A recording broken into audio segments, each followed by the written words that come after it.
नहीं, मैंने जगह ढंग से बात करो, पहले जमा दो भाई, इसे बना दो, लोगे तो कहने का बना देगा। चलिए बोलिए।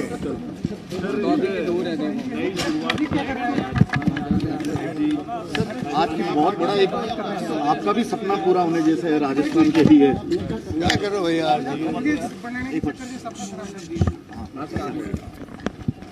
नहीं 5G का जो शुभारंभ हुआ उसमें प्रदेशवासियों में आज तो जयपुर, जोधपुर और उदयपुर में हुआ है। आने वाले वक्त में और जिले कवर होंगे, पूरा राजस्थान कवर होगा, तहसील तक जाएगा। तो आज तो पूरी क्रांति है ये। आज गुड गवर्नेंस के लिए जरूरी है, हर शिक्षा में, स्वास्थ्य में, हर विभाग के अंदर इसकी जरूरत है। उसी ढंग से आज देखिए आप रेलवे के रिजर्वेशन भी क्यों नहीं हो, अब फास्ट हो जाएगा सब काम जो है। अभी जो एक्टिविटी करते थे कंप्यूटर में, मोबाइल में, आप लोग, हम लोग, वो 5G आने के बाद और ज़्यादा फास्ट हो जाएगी। तो बहुत मैं समझता हूँ गवर्नेंस में भी हमें फ़ायदा है, और जो लोग इसको यूज करते हैं उनको सबको समय की बचत होगी, तो इसके फ़ायदे ही फ़ायदे हैं। तो मुझे कहते हुए खुशी है कि आज रिलायंस जियो ने जो प्रारंभ किया 5G को, उसके लिए मैं उनको धन्यवाद देता हूँ और बधाई देता हूँ। हमारे प्रदेश के अंदर ये शुरुआत हुई है। प्राइवेट कंपनीज 5G तक पहुंच चुकी है, जबकि BSNL की यदि हम बात करें, जो सार्वजनिक क्षेत्र की कंपनी आज 4G तक भी नहीं पहुंच पा रही है, उसके लिए क्या कहना चाहिए? वो तो भारत सरकार से कभी मिलो आप, प्रधानमंत्री से मिलना हो कभी, उनको पूछिएगा कभी। कल आपने एक बड़ी आपकी बात पहुंचा सकते हैं। मेरा मानना है, अगर आप मुझे ये कहें कि सरकारी कंपनियों को भी पीछे नहीं रहना चाहिए, उनको भी, क्योंकि प्रतिस्पर्धा होती रहनी चाहिए, उससे और ज़्यादा क्वालिटी सुधरेगी, तो BSNL को भी आगे आना चाहिए, मेरा मानना है। एसीबी का सर एक वाला फैसला वापस हुआ है, सर एसीबी का एक ऑर्डर वापस हुआ, अफसरों ने जो किरकिरी कराई सरकार की। देखिए बात सुनो, कोई किरकिरी की बात नहीं, मैंने खुद ने कहा था उदयपुर में या पाली में भी कहा था कि इसको दिखवा देते हैं। कोई मुझे बताया गया 3 जजों का कोई फैसला था सुप्रीम कोर्ट का, उसके कारण कोई फैसला हुआ है। मैं तो बाहर गया हुआ था, तो मैंने कहा कि वापस ले लेंगे, मैंने खुद ने कहा था। आपने सुना होगा, मैंने टीवी में कहा था कि मैं जयपुर जा रहा हूँ, देख लेंगे क्या स्थिति है, क्योंकि पिछली गवर्नमेंट ने जो किया था उसमें उन्होंने कानून पास करके, ऑर्डिनेंस लाके ये कोशिश की थी कि मीडिया उसको छाप नहीं पाएगा, दिखा नहीं पाएगा। उसमें इसमें रात दिन का फर्क है। ये तो खाली सर्कुलर निकाल दिया इंटरनल उन्होंने। उस वक्त में ये था कि नहीं, आप बंदिश लगा रहे थे कि मीडिया इसका उपयोग नहीं कर सकता, वो एक अलग मामला था। इसलिए लोगों ने अभियान चलवाए, पत्रिका ने मेरे ख्याल से अभियान चलाया था, कई लोगों ने अभियान चलाए थे। इस बार जब मैंने सुना कि ये फैसला किया है डीजी जो एक्टिंग बने उन्होंने, मैं दिखवा देंगे इसके अंदर। अगर ये कोई अड़चन वाली बात है, मैंने खुद ने कहा मैं विड्रॉ कर लूँगा इसको, मैंने कहा था, तो कल विड्रॉ हो ही गया है। ऐसी और मैंने ये भी कहा कि जो काम एसीबी ने किया है पिछले 4 साल में, हिंदुस्तान में किसी राज्य में नहीं हुआ जो हमने किया है। तो मैंने कहा था कि वो काम उससे और बढ़ के होगा, आगे रुकने वाला नहीं है। सर्कुलर से मैंने क्लियर कर दिया था, पर मीडिया को कुछ चाहिए, वरना न्यूज़ कैसे बने उनकी। फिर न्यूज़ को बनाएंगे भाई, ये हुआ, अशोक गहलोत ने कह दिया, उसने कह दिया, चलता रहता, मान्य भी नहीं करते। पर मंशा स्पष्ट है, हमें शिकायत है, विपक्ष से शिकायत है। आप छापे डालो ज़्यादा तो कहते बहुत करप्शन है, इसका मतलब छापे डालो ही नहीं तो करप्शन नहीं है, इसका मतलब नहीं हुआ ना। जो राज्य छापे नहीं डाल रहे हैं वहाँ करप्शन है ही नहीं। तो छापे डालने की पॉलिसी हमारी है, ज़्यादा ट्रैप करने की पॉलिसी है। एप्रिशिएट करने की बजाय उसकी आलोचना करते हैं। FIR मैंने कंपल्सरी कर दी देश के अंदर, राजस्थान राज्य वो है। पहले आधे लोग भागा देते थे थाने से ही, आधे लोग जाते ही नहीं थे शिकायत करने, भाई कुछ सुनवाई नहीं होती हमारी, जब क्राइम कम था।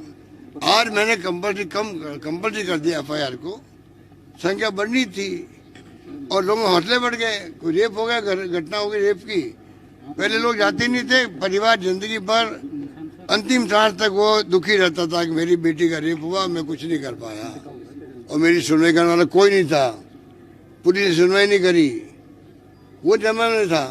हमने उसको ओपन किया, FIR लॉन्च करना कंपलसरी किया। अब उनकी हिम्मत बढ़ गई कि भाई कोई घटना हुई तो हम जाके रिपोर्ट करेंगे पुलिस में, हमें न्याय मिलेगा, न्याय सुनिश्चित होगा। विश्वास हुआ, स्वागत कक्ष बनाए मैंने हर थाने के अंदर। अगर हम कोई रिफॉर्म करें तो विपक्ष को चाहिए कुछ बातों को अप्रिशिएट भी करे, तब तो उनकी क्रेडिबिलिटी बढ़ेगी। हर बात को लेकर वो आलोचना करते रहेंगे, इसलिए उनकी आक्रोश रैली फेल हुई है।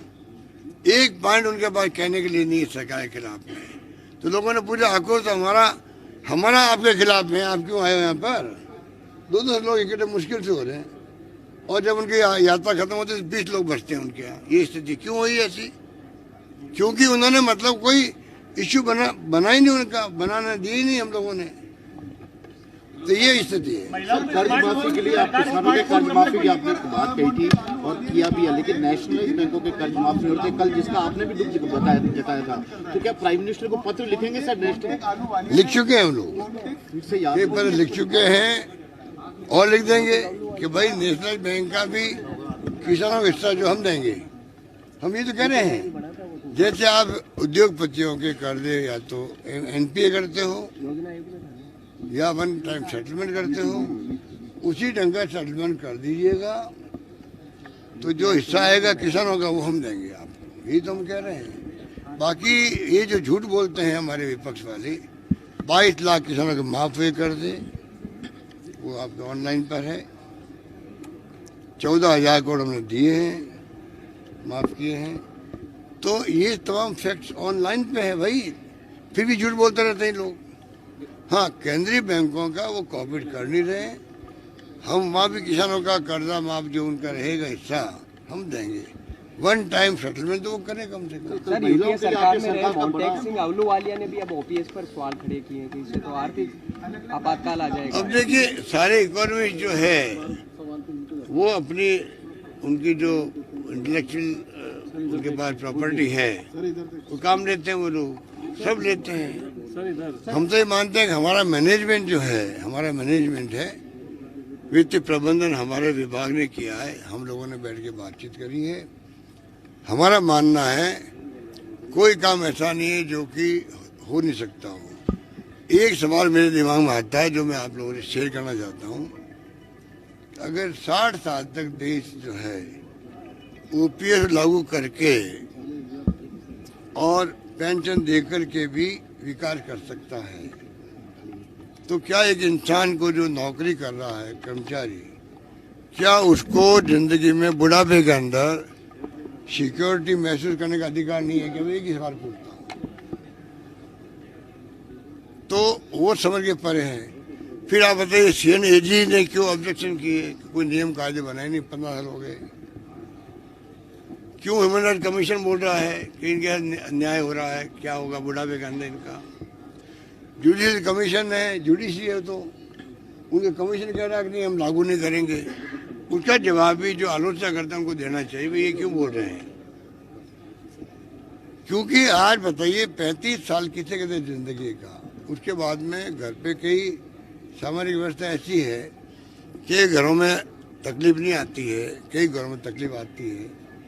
तो बुढ़ापे के अंदर पति पत्नी सोचे कि अब हम कहाँ जाएंगे, हमें तो पेंशन भी नहीं मिल रही है, इसलिए जो पेंशन नहीं मिल रही वो यार मांग कर रहे हैं। तो हमने हमारे दृष्टिकोण से पब्लिक इंटरेस्ट में किया।